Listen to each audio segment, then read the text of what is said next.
Hey guys, welcome back to One Stop Biology. So guys, in today's video, we are going to understand the electron transport system and oxidative phosphorylation. So guys, in the previous video, we understood what exactly happens in the citric acid cycle or Krebs cycle or tricarboxylic acid cycle. But in the end, we discussed that we still do not know what is the fate of oxygen. We always say that oxygen plays a very important role in aerobic respiration, and yet we have not, decided upon the role of oxygen. We have not yet discussed that yet. So in today's video, we are going to discuss about what exactly oxygen does, right? So guys, basically now the following steps that we are going to understand is going to give us the process to release and utilize energy which is stored in NADH plus H plus and FADH2. So this was created in the previous video during Krebs cycle, right? Now this is accomplished when they are oxidized. So basically these are oxidized through the electron transport system. And electrons, what happens here? The electrons, these electrons, they are passed on to oxygen. So these electrons are passed on to oxygen, resulting in the formation of H2O, right? So the metabolic pathway through which the electron passes from one carrier to another is the electron transport system. So if I describe the electron transport system, it is the metabolic pathway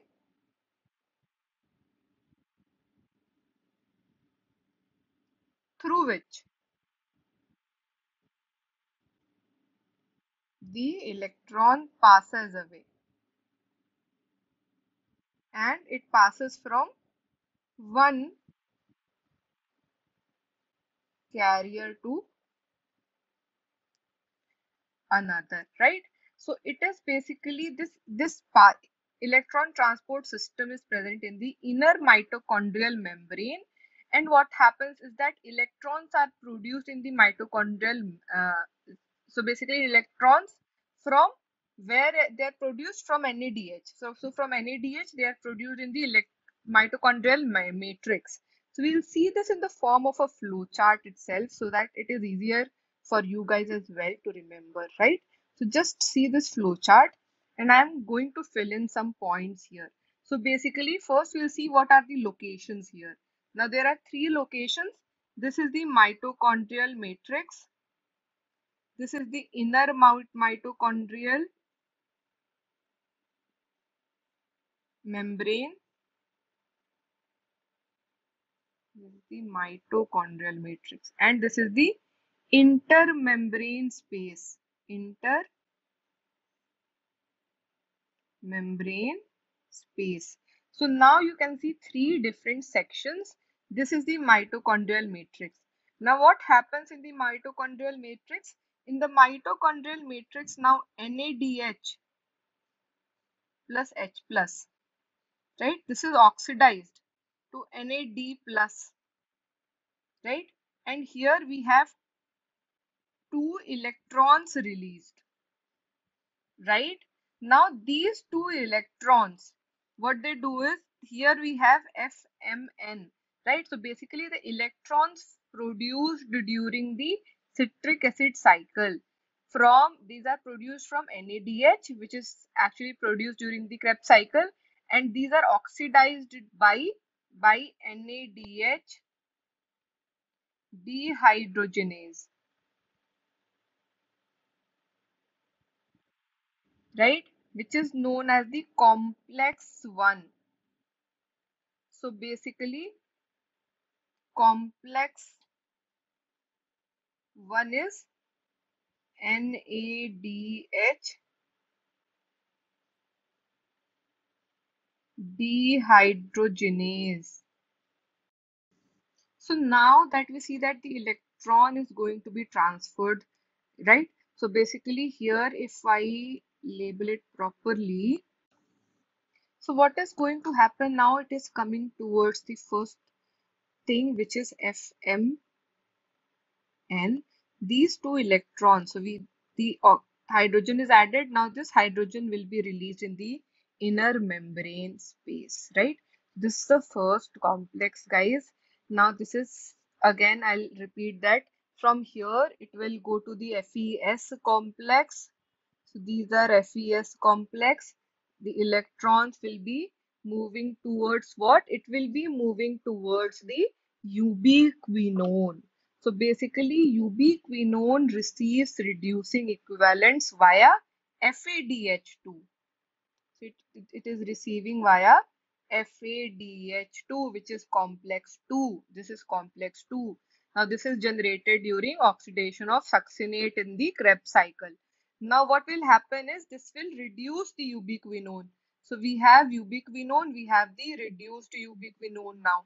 From here again hydrogen atoms will be released, right? So basically this reduced ubiquinone is oxidized with the transfer of electrons, and these transfer of electrons now is going to cytochrome C via cytochrome BC1, right? So this is cytochrome B.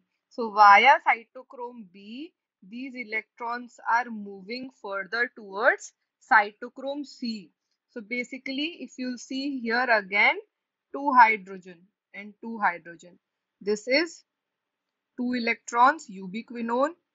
This is ubiquinone, right? So from here what happens is basically cytochrome C is a small protein which is attached to the outer membrane of the outer surface of the inner membrane, and it acts as a mobile carrier for transfer of electrons between complex 3 and 4. Now complex 4 refers to cytochrome C.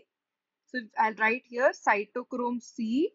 This is complex 4, remember, oxidase complex. So this refers to cytochrome C oxidase complex, and it contains cytochrome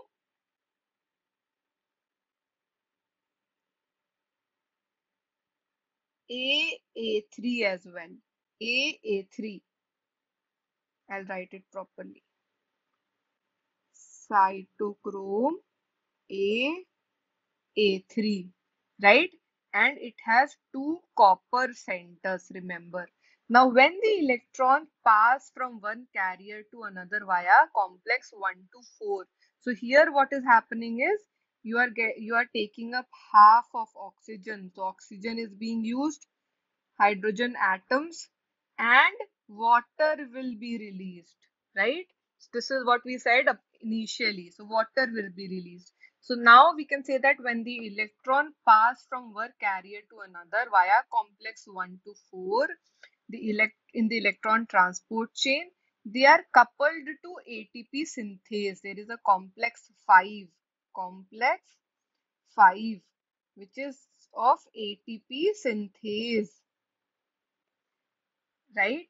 Now this is done for production of ATP from ADP and inorganic phosphate. Now guys, if you see this in detail as well, so what happens is the number of ATP molecules synthesized depends on the nature of electron donor. Now oxidation of one molecule of NADH gives rise to three molecules of ADP, while oxidation of one molecule of FADH2. So one molecule of NADH is equal to 3 molecules of ATP. Similar way, 1 molecule of FADH2 is equal to 2 molecules of ATP. Now, although the aerobic process of respiration takes place in the presence of oxygen, the role of oxygen is limited to the terminal stage. Here, what you see, right, of the process. Yet, the presence of oxygen is vital because it drives the whole hydrogen acceptor. So, basically, it drives the process of removing hydrogen from the system. Oxygen acts as the final hydrogen acceptor. And unlike photophosphorylation, where in the limited light that is utilized for the production of proton gradient required, right, in respiration, it is the energy of oxidation reduction utilized for the same process. Now this is the reason, that is why this process is known as oxidative phosphorylation. So this process is also known as oxidative phosphorylation, right? Now, basically, we have studied the entire mechanism. We'll also see the energy released during the electron transport system. Now, that is utilized in ATP synthesis, right? So, we'll see how ATP is synthesized now. So, now, guys, we'll see another diagram. For that, we'll have to see another diagram, which is this, right? We'll see what happens here. So now, guys, in the electron transport system, this ATP is synthesized with the help of ATP synthase. So basically, this is the complex 5 that we were talking about earlier, right? So here we saw that basically, if I talk here, what is this is the matrix, this is the outer side, and this is the inner mitochondrial membrane. Now we have hydrogen atom going inside, right? So basically this complex consists of two major components, F1 and F0. This component in F0 and this component is F1. F1 is the headpiece, which is a peripheral membrane protein. So F1 is the peripheral membrane protein, right? Now, basically, this contains the site for synthesis of ATP from ADP and inorganic phosphate. Similar way, F0 is an integral protein, right? So this is an integral membrane protein. This is integral membrane protein, and this forms the channel through which proton crosses the inner membrane.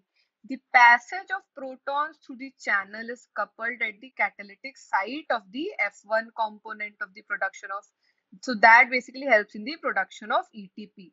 So here you can see the protons are crossing through F0. It is going across the F1, and here we have ADP plus inorganic phosphate, which is being converted into ATP, and ATP production is happening. Now for each ATP, one ATP to be produced,